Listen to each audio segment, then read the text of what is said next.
Hello friends, welcome to literature fire channel. இன்றைக்கி நம்ம சேனலில் இங்கிலீஷ் லிட்ரேச்சரோட ஒரு ரொம்ப முக்கியமான பீரியடான த ரினைசன்ஸ் அப்படிங்கிற பீரியடை பற்றி தான் பார்க்க போகிறோம். அதுக்கு முன்னாடி இந்த மாதிரி வீடியோஸ்க்கு நம்ம சேனலில் சப்ஸ்கிரைப் பண்ணிக்கோங்க. இப்போது த ரினைசன்ஸ் அப்படின்னா என்ன அப்படின்னா ரீபர்த் அப்படின்னு சொல்லுவாங்க. அதாவது மறுமலர்ச்சி, மறுபிறப்பு அப்படின்னு சொல்லலாம். இந்த காலகட்டம் எப்போ அப்படின்னா 14வது நூற்றாண்டில் இருந்து 16வது நூற்றாண்டு வரைக்கும் அமைஞ்ச ஒரு காலகட்டம் தான் த ரினைசன்ஸ். அதாவது 14th to 16th century அப்படின்னு சொல்லலாம். முதல்ல இந்த ரெனைசன்ஸ் எப்போ ஸ்டார்ட் ஆகுது அப்படின்னா 1453ல ஸ்டார்ட் ஆகுது. அதுவும் எப்போ ஸ்டார்ட் ஆகுதுன்னா டர்க்ஸ் கான்ஸ்டான்டினோப்பிள் அப்படிங்கிற இடத்த கேப்சர் பண்ணுறாங்க. அப்போ தான் ஸ்டார்ட் ஆகுது இந்த ரெனைசன்ஸ் அப்படிங்கிற பீரியட். இந்த கான்ஸ்டான்டினோப்பிள் அப்படிங்கிற இடம் என்ன அப்படின்னா ஈஸ்டர்ன் ரோமன் எம்பையர் இருக்கு இல்லையா, அதோட கேபிட்டல் தான் இது. அப்போ என்ன ஆகுது அப்படின்னா பீப்புளோட சோஷியல், ஸ்பிரிச்சுவல் அண்ட் பொலிட்டிக்கல் வாழ்க்கை இருக்கும் இல்லையா, ஆன்மீக வாழ்க்கை, சமூக வாழ்க்கை அண்ட் அரசியல் வாழ்க்கை, இது எல்லாமே ஒரு பெரிய சேஞ்சை இந்த ரெனைசன்ஸ் பீரியட் ஏற்படுத்துது. எல்லா பீப்புளுக்கும் ஒரு கேள்வி கேட்குற மனப்பான்மை அப்போ தான் வருது. இது எதுக்கு, இது என்ன அப்படிங்கிற அந்த கேள்வி கேட்குற உணர்வே அவங்களுக்கு இந்த ரெனைசன்ஸ் பீரியடை தான் கொண்டு வந்துச்சு அப்படின்னு சொல்லலாம். இந்த ரெனைசன்ஸ் பீரியடில் நிறைய இன்வென்ஷன்ஸ் வந்துச்சு. அதாவது நிறைய கண்டுபிடிப்புகள் இந்த ரெனைசன்ஸ் பீரியடில் வந்துச்சு. முதல் கண்டுபிடிப்பு என்னன்னு பார்த்தீங்கன்னா பிரிண்டிங் ப்ரெஸ். அதாவது அச்சடிக்கிற மிஷின் இருக்கு இல்லையா, அதுதான் பிரிண்டிங் ப்ரெஸ். இது இந்த ரெனைசன்ஸ் பீரியடை தான் முதல்ல இன்ட்ரடியூஸ் பண்ணாங்க. அதுவும் எப்போ அப்படின்னா 1454ல் கொண்டு வந்தாங்க. யார் இன்ட்ரடியூஸ் பண்ணா அப்படின்னா ஜான் கட்டன்பர்க் அப்படிங்கிறவர் தான் இன்ட்ரடியூஸ் பண்ணுறாரு. இவர் யாருன்னா ஜெர்மனியை சேர்ந்த ஒருத்தர். முதல்ல இந்த பிரிண்டிங் ப்ரெஸ் ஜெர்மனியில் தான் வந்துச்சு, அங்கே தான் இருந்துச்சு. ஆனால் அதோட புகழ் போக போக டோட்டல் யூரோப் ஃபுல்லாகவே ஸ்ப்ரெட் ஆயிருச்சு. இந்த பிரிண்டிங் ப்ரெஸ்ல முதல்ல அச்சடிக்கப்பட்ட புத்தகம் அப்படின்னா என்ன அப்படின்னா பைபிளை தான் முதல்ல பிரிண்ட் பண்ணுறாங்க இந்த பிரிண்டிங் ப்ரெஸ்ஸில். அதுவும் எப்போ அப்படின்னா 1455ல் பண்ணியிருக்காங்க. பைபிள் லாட்டின் வெர்ஷன், லாட்டின் மொழியில் பைபிள் முதல்ல இந்த பிரிண்டிங் ப்ரெஸ்ஸில் பிரிண்ட் பண்ணுறாங்க 1455ல். ஜெர்மனியில் இவ்வளோ சீக்கிரமாக இந்த பிரிண்டிங் ப்ரெஸ் கொண்டு வரப்பட்டாலும் இங்கிலாண்டில் கொஞ்சம் லேட்டாக தான் கொண்டு வந்தாங்க. எப்போ அப்படின்னா 1576ல் பிரிண்டிங் ப்ரெஸ் இங்கிலாண்டில் கொண்டு வந்திருக்காங்க. யார் கொண்டு வந்தாங்க அப்படின்னா வில்லியம் கேக்ஸ்டன் அப்படிங்கிறவர் கொண்டு வந்திருக்காரு. இந்த பிரிண்டிங் ப்ரெஸ்ஸில் 1483 வரைக்குமே லாட்டின் மொழியில தான் எல்லா புத்தகமும் அச்சடிக்கப்படுது, வேற எந்த மொழியிலையும் அச்சடிக்கப்படலை. 1483ல தான் முதல்ல ஒரு இங்கிலீஷ் புக்கை பண்ண ஸ்டார்ட் பண்றாங்க இந்த மிஷின்ல. இரண்டாவது கண்டுபிடிப்பு என்ன அப்படின்னா மரைனர் காம்பஸ். இந்த காம்பஸ் மூலியமா தான் புது புது கடல் வழிகளை கண்டுபிடிக்க ஆரம்பிச்சாங்க. கடல்ல போகும்போது வழி தெரியாது இல்லையா, அந்த வழிகள் எல்லாமே இந்த மரைனர் காம்பஸ் மூலியமா இதை வச்சு தான் கொலம்பஸ் 1492ல அமெரிக்காவை கண்டுபிடிக்கிறாரு.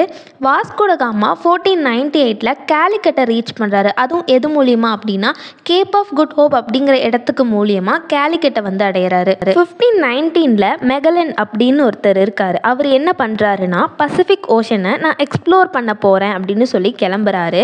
அவரோட பயணத்தின் வெளிப்பாடாக ஒரு சக்ஸஸ் ஒன்று அவருக்கு கிடைக்குது. என்ன அப்படின்னா 1921ல் இவர் பிலிப்பைன்ஸை ரீச் பண்ணுறாரு. பிலிப்பைன்ஸுங்கிற இடத்த ரீச் பண்ணுறாரு. அது ஒரு சந்தோஷமான விஷயமா இருந்தாலும் அவருக்கு ஒரு துக்கம் நடந்தது. என்ன அப்படின்னா அங்கேயே அவர் கொல்லப்படுறாரு. இப்போ இந்த ரினைசன்ஸ் அப்படிங்கிற இந்த மூமெண்ட்டை லிட்ரேச்சர் பாயிண்ட் ஆஃப் வியூலேருந்து பார்க்க போகிறோம். இலக்கியத்தின் வழியாக நம்ம பார்த்தோன்னா, அதாவது லிட்ரேச்சர் பாயிண்ட் ஆஃப் வியூவில் பார்த்தோன்னா ரினைசன்ஸ் இட்டாலியில் ஸ்டார்ட் ஆச்சுன்னு சொல்லலாம். யார் ஸ்டார்ட் பண்ணி வச்சாங்கன்னா 3 புகழ்பெற்ற ஒரு ரைட்டர்ஸ் ஸ்டார்ட் பண்ணி வச்சுருக்காங்க. Dante, Petrarch, Boccaccio. இவங்க 3 பேரும் ரெனைசன்ஸை இட்டாலியில் ஸ்டார்ட் பண்ணி வச்சுருக்காங்க. ஃப்ரான்ஸில் யார் ஸ்டார்ட் பண்ணி வச்சுருக்காங்கன்னா ரான்சாட், மான்டாங் அப்படிங்கிற 2 ரைட்டர்ஸ் ஸ்டார்ட் பண்ணி வச்சுருக்காங்க. ஸ்பெயினில் யார் ஸ்டார்ட் பண்ணி வச்சாங்கன்னா செர்வான்டஸ் அப்படிங்கிற ஒருத்தர் ஸ்டார்ட் பண்ணி வச்சுருக்காரு. இவரை பார்த்து தான் மற்ற ரைட்டர்ஸும் ரொம்ப இன்ஸ்பயர் ஆகி ரைட் பண்ண ஆரம்பித்தாங்க அப்படின்னு சொல்லப்படுது. இங்கிலாண்டில் எப்படி ஸ்டார்ட் ஆச்சு அப்படிங்கிறது ஒரு இன்ட்ரெஸ்டிங்கான விஷயம். யாரால் ஸ்டார்ட் ஆச்சு அப்படின்னா தாமஸ் மோர் அப்படிங்கிறவரால் ஸ்டார்ட் ஆச்சு. இவர் என்ன பண்ணுறாருன்னா உட்டோப்பியா அப்படின்னு ஒரு லாட்டின் புக்கை எழுதுறாரு. இது இவரோட நோட்டபிள் ஒர்க்னு சொல்லலாம். ஆனால் இது லாட்டின் புக்காக இருந்தாலும் இந்த உட்டோப்பியாங்கிற வார்த்தை கிரீக் மொழியிலிருந்து எடுக்கப்பட்டது. இந்த வார்த்தைக்கு என்ன அர்த்தம் அப்படின்னா நோவேர் அப்படிங்கிறது அர்த்தம். இது எப்போ பப்ளிஷ் ஆச்சு அப்படின்னா 1516ல் பப்ளிஷ் ஆச்சு. இதை இங்கிலீஷ் டிரான்ஸ்லேஷன் பண்ணுறாங்க. இங்கிலீஷ் டிரான்ஸ்லேஷன் எப்போ பப்ளிஷ் ஆச்சு அப்படின்னா 1551ல் பப்ளிஷ் ஆச்சு. அந்த இங்கிலீஷ் டிரான்ஸ்லேஷனை வேறு யார் எழுதலை, தாமஸ் மூரோட ஃப்ரெண்டான எராஸ்மஸ் அப்படிங்கிறவர் எழுதுறாரு. இங்கிலாண்டில் இங்கிலீஷ் லாங்குவேஜில், அதாவது ஆங்கில மொழியில் முதல்ல எழுத ஸ்டார்ட் பண்ணவர் யாருன்னா நமக்கு ரொம்ப ரொம்ப தெரிஞ்ச ஜெஃப்ரி சாசர் தான், the father of English literature. இவர் தான் வந்து முதல்ல ஆங்கில மொழியில் வந்து இங்கிலாண்டில் எழுத ஆரம்பித்தவர். சாசர் எப்படி முதல்ல ஆரம்பித்தார் அப்படின்னா, இவருக்கு நிறைய இட்டாலியன் கான்டெக்ட்ஸ் கிடைக்குது. இட்டாலியிலேருந்து கான்டெக்ட்ஸ் நிறைய கிடைக்கும் போது அவங்கள பார்த்து இன்ஸ்பயர் ஆகி நாமளும் ஸ்டார்ட் பண்ணலாம், எழுதலாம் அப்படின்னு சொல்லி சும்மா ஸ்டார்ட் பண்ணி வச்சார். காலப்போக்கில் என்ன ஆச்சுன்னா, இவரே வந்து இங்கிலீஷ் லிட்ரேச்சரை வளர ஒரு காரணமாக ஆயிட்டார். அந்த அளவுக்கு இவரோட ரைட்டிங்ஸ் வந்து அமைஞ்சிருக்கு. அது மட்டும் இல்லாமல் இந்த காலத்தில் தான் சிறந்த நிறைய ரைட்டர்ஸ்லாம் வந்துட்டு உருவானாங்க. அதில் முக்கியமாக சொல்ல போனால் Ben Jonson, Christopher Marlowe, Francis Bacon, இவங்க எல்லாருமே வந்து ஒரு சிறந்த ரைட்டர்ஸ் அப்படின்னு சொல்லலாம். இப்போது ரினைசன்ஸை நம்ம ரிலீஜியன் பாயிண்ட் ஆஃப் வியூ, அதாவது மதத்தின் சார்பாக நம்ம பார்க்க போகிறோம். இந்த ரினைசன்ஸ் அப்படிங்கிற மூமெண்ட் 2 முக்கியமான மூமெண்ட்ஸ்க்கு ஒரு பிறப்பை கொடுத்துச்சுன்னு சொல்லலாம். என்ன அப்படின்னா, ரிஃபர்மேஷன், கவுண்டர் ரிஃபர்மேஷன். இந்த ரிஃபர்மேஷனை யார் ஸ்டார்ட் பண்ணி வைக்கிறாங்கன்னா, மார்ட்டின் லூதர் அப்படிங்கிறவர் ஸ்டார்ட் பண்ணி வைக்கிறாரு. இவர் ஜெர்மனியை சேர்ந்த ஒருத்தர். இவர் என்ன பண்ணுறாருன்னா, old and new testaments of Bible இருக்கும் இல்லையா, அந்த old and new testaments of பைபிளை ஜெர்மனில் வந்து டிரான்ஸ்லேட் பண்ணுறாரு.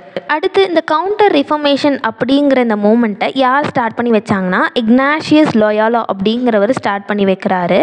1540 ஸ்டார்ட் பண்ணி வைக்கிறாரு. இந்த கவுண்டர் ரிஃபர்மேஷன் அப்படிங்கிற மூமெண்ட் வந்து எதுக்கு வந்துட்டு ஒரு க்ரோத்தாக அமைஞ்சது அப்படின்னா, ரோமன் கத்தோலிக் இருக்காங்க இல்லையா, ஆர்சி, அவங்கள உயர்த்துற மாதிரி ஒரு ஃபார்ம் ஆஃப் மூமெண்ட்டாக இது அமைஞ்சது. இப்போ இந்த ரினைசன்ஸ் மூமெண்ட்டை ஆர்ட் பாயிண்ட் ஆஃப் வியூலேருந்து பார்க்க போகிறோம், அதாவது கலையின் சார்பாக பார்க்க போகிறோம். ரினைசன்ஸ் மூமெண்ட் வந்து ஒரு பலவிதமான நிறைய கலைகளை வந்து வளர்த்து விட்டது அப்படின்னே சொல்லலாம். அதில் மெயினாக பெயிண்டிங், ஆர்கிடெக்சர், இது எல்லாமே வந்து நெக்ஸ்ட் லெவலுக்கு வளர்ந்தது அப்படின்னு சொல்லலாம். குறிப்பாக பார்த்தா இந்த ஆர்கிடெக்சர் இருக்கு இல்லையா, இதில் வந்து ரோமன் ஸ்டைலை மட்டுமே தான் வந்துட்டு ஃபாலோ பண்ணிக்கிட்டு இருந்தாங்க. ஆனால் இந்த ரினைசன்ஸ் மூமெண்ட் வந்ததுக்கப்புறமா காத்திக் ஸ்டைல் அப்படின்னு ஒரு புதிய ஸ்டைல் வந்துச்சு. அதை வந்து எல்லாரும் ஃபாலோ பண்ணிட்டு வந்தாங்க. இந்த ரினைசன்ஸ் மூமெண்ட் மூலயமா நிறைய பெயிண்டர்ஸ் வந்துட்டு உலக அளவில் எல்லாருக்கும் தெரிய வந்தாங்கன்னு சொல்லலாம். அதில் முக்கியமாக சொல்ல போனால் லியார்டோ டாவின்சி, மைக்கேல் ஆஞ்சியோ, ரஃபேல், இவங்க 3 பேர் வந்து உலகத்துக்கே தெரிய வந்தாங்க இந்த ரினைசன்ஸ் மூமெண்ட் மூலயமா. டு கன்க்ளூட் என்ன சொல்லலாம் அப்படின்னா, இந்த யூரோப் பீப்புளுக்கே ரினைசன்ஸ் வந்து ஒரு பெரிய மாற்றத்தை கொண்டு வந்துச்சுன்னே சொல்லலாம். ஒரு பெரிய ரீபர்த், அந்த பெரிய சேஞ்சாக இந்த ரினைசன்ஸ் மூமெண்ட் அமைஞ்சது. மக்கள் வந்து எல்லாருக்கும் வந்து ஒரு கேள்வி கேட்குற மனப்பான்மை அண்ட் எல்லாத்துக்கும் ஒரு சேஞ்ச் வந்தது. ஆர்ட் பாயிண்ட் ஆஃப் வியூலையும் சரி, ரிலீஜியன் பாயிண்ட் ஆஃப் வியூலையும் சரி, எல்லாத்துலேயுமே வந்துட்டு ஒரு பிக் சேஞ்சை யூரோப் பீப்புளுக்கு இது கொடுத்துச்சு அப்படின்னே சொல்லலாம். இந்த ரினைசன்ஸ் டாப்பிக்கு ஒரு எஸ்ஸே இருக்குது. இந்த எஸ்ஸே உங்களுக்கு வேணும் அப்படின்னா you can contact me in email ID கொடுத்துருக்கேன். நீங்கள் அதில் காண்டாக்ட் பண்ணிங்கன்னா என்ன ப்ரைஸ் டீட்டெயில்ஸ் எல்லாமே நான் சொல்லுவேன். நீங்கள் பே பண்ணிவிட்டு நீங்கள் அதை வாங்கிக்கலாம். ஸோ இதுதான் நம்ம லிட்ரேச்சரில் பேசக்கூடிய the renaissance moment which gave a drastic change to the people of Europe.